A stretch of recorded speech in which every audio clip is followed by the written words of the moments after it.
సభ్యులందరికీ ధన్యవాదాలు. Thank you. పెద్ద పరిగి శాసనసభ్యులు గౌరవనీయులు డాక్టర్ టి రామారెడ్డి గారిని మాట్లాడవలసిందిగా కోరుతున్నాం.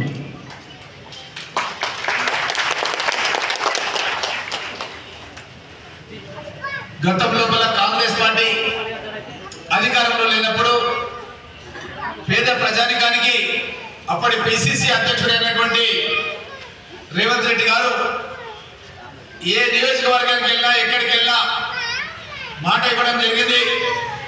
కాంగ్రెస్ పార్టీని అధికారంలో తీసుకుంటే ప్రతి ఒక్కరికి కూడా ఇందిరమ్మ ఇండ్లు ఇస్తాం, 5 లక్షల రూపాయలు పెట్టి ఇందిరమ్మ ఇండ్లు ఇస్తామని ఆ రోజు మన ఇప్పటి ముఖ్యమంత్రి అప్పటి పిసిసి అధ్యక్షుడు రేవంత్ రెడ్డి గారు ప్రజలకు మాట ఇవ్వడం జరిగింది.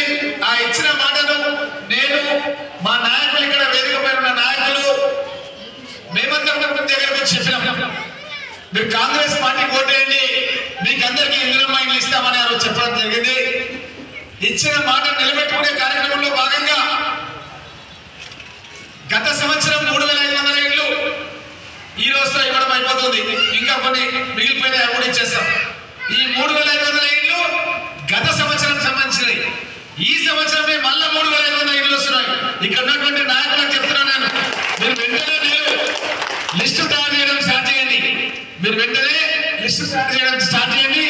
ఇంకొక 3,500 ఇండ్లు 15 రోజుల మళ్ళా ఇదే ఆఫీస్ లో ఎట్లనే మీటింగ్ పెట్టి 3,500 ఇండ్లు ఇవ్వడం జరుగుతుంది. అంటే 7,000 ఇండ్లు. 7,000 ఇండ్లు అంటూ 5 లక్షల రూపాయలకు ఒక ఇల్లు, అంటే 350 కోట్ల రూపాయల ఇండ్లు, 350 కోట్ల విలువైనటువంటి ఇండ్లని 15 రోజుల్లోనే పరిగి నియోజకవర్గంలో ఇవ్వడం అన్న విషయాన్ని మీకు అందరూ కూడా తెలియజేస్తూ ఈ కార్యక్రమంలో లోపల మన market committee chairman Parashuram Reddy గారు, అదేవిధంగా మన కృష్ణ టౌన్ ప్రెసిడెంట్ లాల్ కృష్ణ జిల్లా ఉపాధ్యక్షులు, మన నస్కర్ అశోక్ గారు జిల్లా ఉపాధ్యక్షులు, అదేవిధంగా తావ్రియా నాయక్ ఎస్టీసీఎల్ నాయకులు, Abraham bar council vice chairman, అదేవిధంగా మా యొక్క రాజు మన సేవాదల్ అధ్యక్షులు, ఇంకా మన శ్వేత మన ఎంపీఓ గారు, మన మహిళా కాంగ్రెస్ అధ్యక్షురాలు సంతోష గారు, జెడ్పీటీసీ సభ్యులు బంటారం, అదేవిధంగా మన ఈ కార్యక్రమం లోపల వెంకటేశ్వర మన బంటారం నుంచి కూడా పార్టీ అధ్యక్షులు కూడా నిన్ననే ప్రోగ్రామ్ చేసినాం. మేము వికారాబాద్ లో అన్న బాగా చేస్తున్నారు, నేను కూడా వస్తా ఇక్కడ చూసి మేము కూడా చేసేందుకు బంటారం అని తమ్ముడు ఇక్కడికి రావడం జరిగింది.